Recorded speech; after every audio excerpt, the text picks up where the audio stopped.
Today's episode is brought to you by AAA, roadside assistance that's #1 in customer satisfaction. So why should you get AAA? Because bad roads, bad tyres, bad weather and bad luck. Maybe you're out of gas, out of juice, blocked out and out of options, or you're in a pickle, in a ditch, in need of help, in the middle of nowhere. To put it simply, you get AAA because stuff happens. And you're backed by the most highly recommended 24/7 roadside assistance that's along for the ride, no matter whose car you're in. That's right, your AAA membership travels with you. Plus you get all kinds of other perks too, all for around $65 a year. So don't wait for car trouble to sneak up on you. Join today at AAA.com. And be prepared when stuff happens. AAA. Expect something more. Roadside assistance is provided by independent facilities contracted by AAA. Coverage in taxis, limousines and other ride-sharing conveyances is excluded. 2023 AAA US Market Track National Surveys.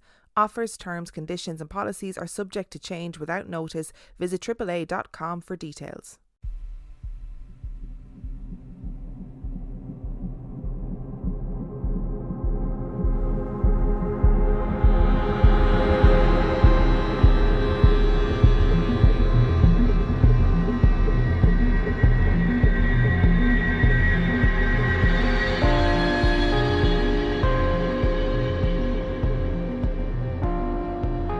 Hello and welcome to mini episode 410 of Real Life Ghost Stories. And I have 3 spooky stories for you today, and the last story comes from October the 25th, 2024. And story number 1 comes from Abbie. When I was a child, my grandparents split up and my gran eventually got together with a man called Richard. He was a great big man, gave great hugs and had an infectious laugh. He really took care of my gran and we were a close family. I loved him so much. They still lived in their separate houses at this point and were due to be married.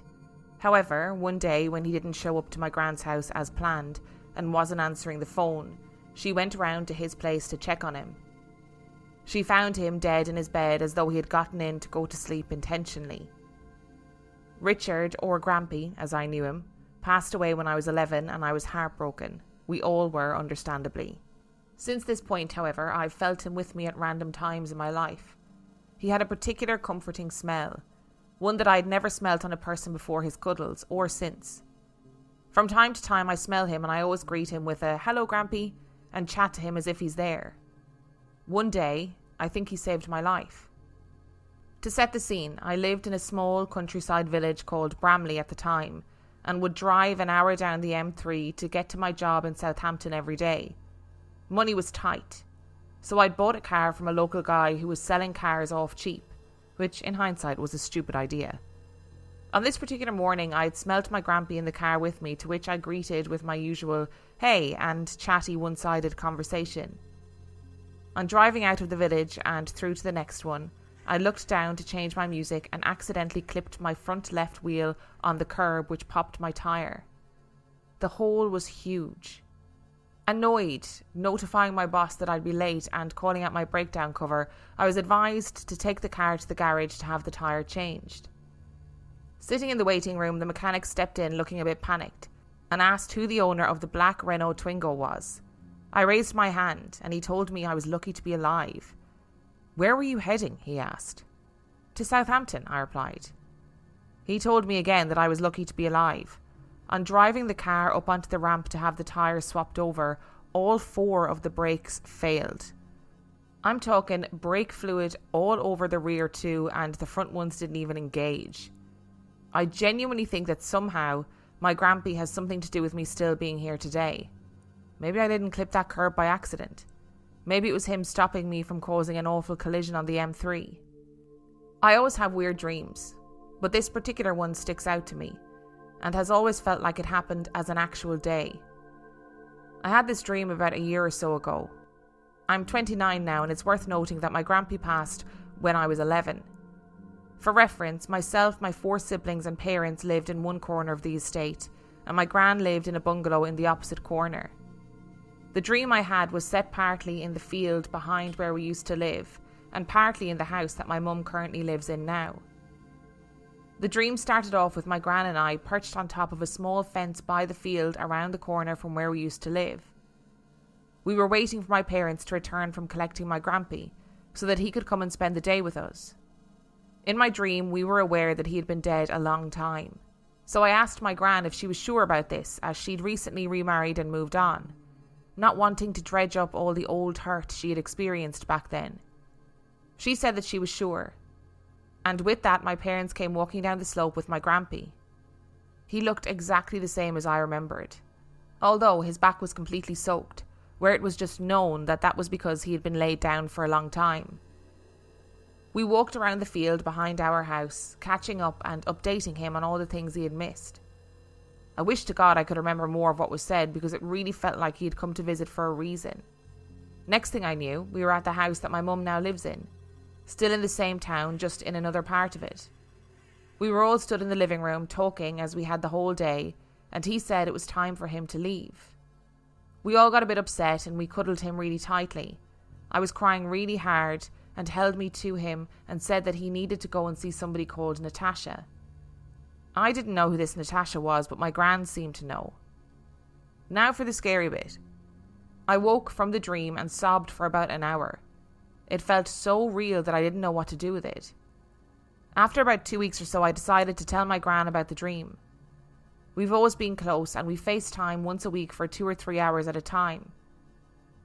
On one of our FaceTimes, I told her about the dream and she looked so shocked. She went on to tell me that Grampy had a daughter in America called Natasha, and I didn't even know she existed. And the mad thing is, I don't think my gran knew until much later on in life either, so there's no way I could have known about her. My gran and I are convinced that if guardian angels exist, mine is Grampy. For some reason, he still looks over me and takes care of me, and for whatever reason that might be, I'm so grateful to him. I wish to God I could remember more about what was said in the dream, in case there were more things I just unknowingly glazed over. We love a guardian angel story. And it sounds like your Grampy was an incredible man, and obviously was taken far too soon. And I do think, when you hear stories like this where some weird event where obviously, you clip a curb and it pops your tyre, and then you have to go and take it to a garage, and you're like, God, this is so inconvenient and I can't be arsed. And then you find out, shit, that actually saved my life. Like that event literally saved my life. Those kind of stories always make me think, oh, something is there looking out for us, whether that's a guardian angel, whatever you think it is. Sometimes something is there looking out for us, because I can tell you that I've clipped the curb 7,000 times while I've been driving, and it's never burst my tyre or caused a hole or anything like that. And I'm sure, Abbie, that you've clipped your curb since and did it before, and it probably never did any serious damage. And then all of a sudden you find out, if I had continued driving, I would have caused a terrible accident on the motorway. Now, granted, obviously, you specifically wouldn't have caused it. Your dodgy car would have caused it. But you know what I mean. And sometimes when I hear stories like this, I think, when people have visitation dreams, like, does the person who's visiting, do they have a schedule? Are they popping from person to person, dropping into their dreams that particular night? Because for him to go, I'm going to go see Natasha, and you're like, who the heck's Natasha? Turns out he's got a daughter, Natasha, in America. That's incredible. How wonderful. I am convinced for you that guardian angels exist and yours is Grampy, for whatever reason. And embrace it. Enjoy it. And story number 2 today comes from Tanya. My mum passed away from lung cancer 3 years ago. I miss her every day.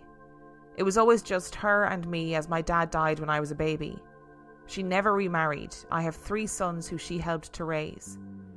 Mum was the one who always encouraged my spiritual side. She saw things and felt things too. She knew when things were going to happen. She had vivid dreams. She never labelled what she did or ever opened up much about it. She endured my love of animals and the ones I used to bring home. She loved them all. Dogs, cats, mice, rats, birds, the whole lot. She loved my one rat so much she used to walk around with it on her shoulder, and often made the postman jump opening the door with a rat just living her ratty life sitting on her granny's shoulder. I had this one dog, a Saluki Cross greyhound called Pixie. I bought her off some travellers for £100, and she was a law unto herself. a high-speed couch potato with a sassiness beyond compare. But she too embraced my witchiness and having various other animals in her life. The years passed and Pixie stayed at her gran's while I went to work with the human children. She so loved going to gran's. She missed my mum too after she passed. Pixie would stop at the gate on walks when we passed the house and would give me a sad look. The day came when my Pixie was so poorly that I had to do what was best for her. She had been developing dementia, but now she had a stroke and I had to let her go. My heart was breaking. We went to the vets and did what had to be done. I have always felt souls leave the body of all my animals when the time comes. Same with the people I have been with when they take the next journey. I work in healthcare and I have been there for many humans also. When Pixie left me, I heard my mum shout, "I've got her." I stopped crying and was looking around in absolute shock. It was so clear and so loud. Even in the next place, my mum is looking after my animals. The next time she popped over here again was on her second grandson's birthday. He was at work in a supermarket tidying up the shelves in the party decorations aisle. Out of nowhere, 2 candles fell on the floor, a 2 and a 3 right next to each other. It was his 23rd birthday on that day. He knew it was her and it made his day. I mentioned that Mum had strange dreams. I have only ever had animal visitation dreams, so when she showed up in one, I could literally feel her hug and it threw me for days. I know that she is visiting from time to time, and I look forward to the next visit. I'm so sorry about losing your mom. Honestly, today's episode is just all about recognizing loss. And I'm sorry. It sometimes it's serendipitous, like I always say. Like all of these stories come together at once, and then an episode unwittingly develops a theme. I do think as well there are people in life who are just connected to animals. You know, you meet those people and they just get animals, they understand them and they love them all, and it sounds like you and your mom were those people. And I think it's such a sign of like just a beautiful soul. And I kind of love the description of Pixie as a high-speed couch potato with a sassiness beyond compare. If somebody described me as that, I would be absolutely delighted. I'd be chuffed to bits if somebody described me as that. A high-speed couch potato with a sassiness beyond compare. Get that on my CV. And I love that your mom was there to get her at the end and to let you know that she had her at the end. I think that's such a lovely thing. And the fact that your mom was able to make herself known to her grandson, which brought him great comfort. And it's like I always say, it doesn't matter if these stories are evidence of the paranormal. It makes no difference, because what matters is how it makes people feel and the closure that it brings people. And our final story today comes from Felicia, and Felicia has included a trigger warning for infant loss, particularly in relation to SIDS. I've written a few times about my spooky experiences, and I remember one from a few years ago that was not scary, but it was still a very weird and wonderful experience. My husband and daughter have always been very sensitive people. They see and feel spirits, ghosts, noises and orbs around them their whole lives. Luckily, my daughter seems to be growing out of that, but not so much her father. One evening, he and I were sitting around the table enjoying drinks and talking about mutual friends of ours, and while I was talking, he closed his eyes. After a while, he just stopped talking and sat there with his eyes closed. He had never done that before, so I was confused and wondered if he was deep in thought or falling asleep. Then all of a sudden, he said, "Did you have a brother?" I was shocked at the random question. "Yes," I said, "I did have a little brother. I thought you knew about that. He died when he was 4 months old. We called him Little Ricky." I'd never talked about the baby or what happened that much, only about my stepdad. We called him Big Ricky. He was the only father I knew, and I had not seen him in a while, so I missed them both. He continued, with his eyes still closed. He grew up. He's about 32 years old. I did the numbers quickly in my head and said, yeah, he would have been about that age. Then he laughed and said, "He's funny. He's a big ham. He is posing like a model like this." Then my husband showed me by putting a closed hand under his chin and his elbow on his knee. He said that little Ricky had light skin and dark brown hair with big curls, and he was wearing a members only jacket. Now I laughed because that is exactly what the baby looked like from my memory, and he died in the 80s, so the jacket would have been the style of his day. My heart was so happy. I felt like I was talking to my little brother through my husband. It was like he was there. My husband sat with his eyes closed and a smile on his face. I said to him, "Will you tell little Ricky that I'm sorry that I couldn't help him when he died?" As I said it, my husband threw up his hand in a stop motion, waved and said, No, it's not your fault and that stuff doesn't matter anymore. He's happy. He said, "Little Ricky said there is nothing to forgive." Then he went on to say that he is always with me, always around me, and stays with me. The funny thing is, I knew that. I always feel that little Ricky is with me. I had always spoken to him like my little angel. I didn't know he was a big angel now, but I've always felt him around. I asked, "What about our mother?" My husband frowned a little and said, "No, he's not around her. I guess she's not as fun as me." Then I asked about Big Ricky, whom I had not seen since a year or so after little Ricky died. He said matter-of-factly, "He is there with him. He has forgiven himself and now sits by the water and fishes. He is so happy." I can't believe that, I thought. Now I had to find Big Ricky and see if this was true. Those two were each other's family, and now they're both together. Wow, that was all I could say. When my husband opened his eyes, I knew our visit had ended. I asked if he was still there, and my husband tried to explain it and how he felt.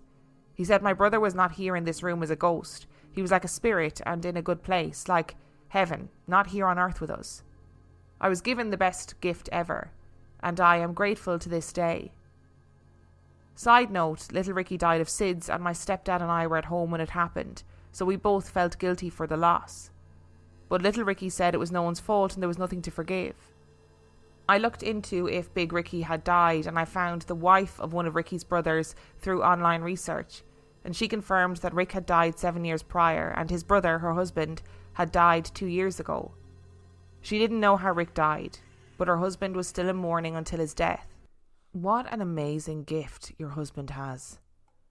Because usually we talk about this as being something that goes down the female line, and like I always say, I know there are men who experience these gifts, but we talk about it as something that goes from mother to daughter, and this is obviously something that has gone from father to daughter, which firstly I love. But how fascinating that he's sitting there, eyes closed, like he's channeling something, and he's able to go, "You had a brother," you know, and you've never obviously talked about the fact that you had a brother. And how amazing that he's able to go, he grew up, he's like 32 years old, he's funny, like he didn't just sort of stop growing and stop existing when he passed away as a baby, that as an entity now, as a spirit now, whatever he is, he has grown and developed and evolved and is his own person.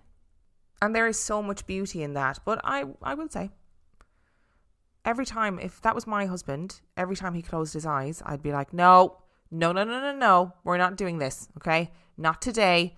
I'm not in the mood for communication from the other side. So you can open up those eyeballs and give that a rest.